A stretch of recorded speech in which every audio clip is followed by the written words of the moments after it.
అందరికీ నమస్కారం. నా పేరు పాచిపెంట చిన్నస్వామి. నేటికి 10 రోజుల నుండి ఐటీడీఏ పాడేరు వద్ద గిరిజన గురుకుల ఉపాధ్యాయులు అవుట్సోర్సింగ్ ఉపాధ్యాయులు నిరాహార దీక్ష చేపడుతున్నారు. వారి నిరాహార దీక్షకి అరకు కాంగ్రెస్ కమిటీ సంపూర్ణ మద్దతు ప్రకటిస్తున్నాం.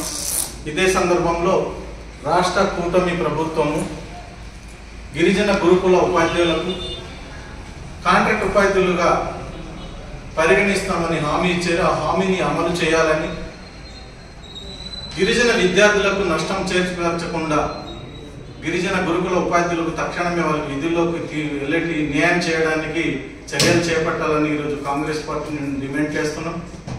గిరిజన సంక్షేమము, గిరిజన గురుకులాలు నిర్వీర్యం చేయడానికే కుట్ర పన్నుతుంది కూటమి రాష్ట్ర ప్రభుత్వం అనేది కాంగ్రెస్ పార్టీ నుండి భావిస్తున్నాం. ఇచ్చిన మాట తప్పి అన్ని వర్గాల వారికి కూటమి రాష్ట్ర ప్రభుత్వం అభ్యపెట్టింది.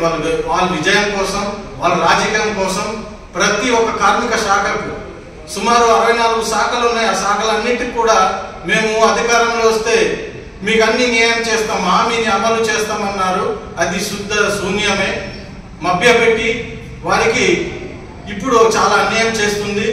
గిరిజన విద్యార్థులు విద్యకి దూరం అవుతున్నారు. ఉపాధ్యాయులు నిరాహార దీక్ష చేపట్టడం వలన తక్షణమే వారికి జనరల్ డిఎస్ లో కలుపుతున్నటువంటి 1200 పోస్టుల్ని అది విరమించుకొని న్యాయం చేయాలి. వాళ్ళకి సిఆర్టీలుగా పరిగణించాలి. సుమారు 15 సంవత్సరాల నుండి వాళ్ళు అదే వృత్తిని నమ్ముకొని చాలని మీరు ఇచ్చే జీతాలకి పనిచేస్తున్నారు.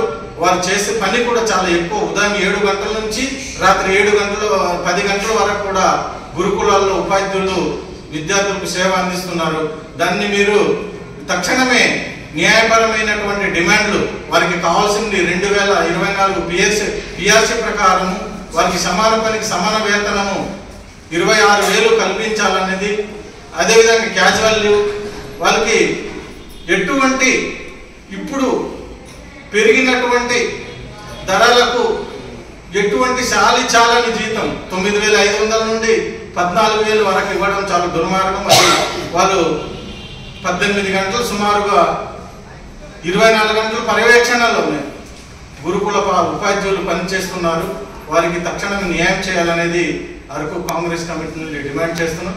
వారికి న్యాయమైన కోరికలను తక్షణమే ఐటీడీఏ పిఓ గారు, కలెక్టర్ గారు, అల్లూరు సీతారామరాజు జిల్లాలో 4 ఐఏఎస్ అధికారులు ఉన్నారు.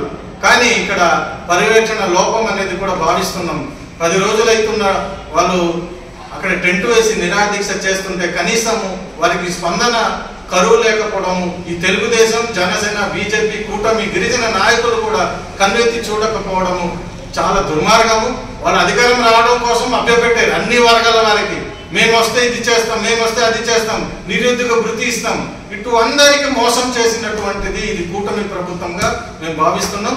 తక్షణమే వారికి వెంటనే న్యాయం చేయాలి. వారి యొక్క న్యాయమైన కోరికలను నెరవేర్చాలి, సిఆర్టీలుగా పరిగణించాలనేది కాంగ్రెస్ పార్టీని డిమాండ్ చేస్తాం. జై కాంగ్రెస్, జై జై కాంగ్రెస్, జై కాంగ్రెస్, జై జై కాంగ్రెస్, జై కాంగ్రెస్, జై జై కాంగ్రెస్.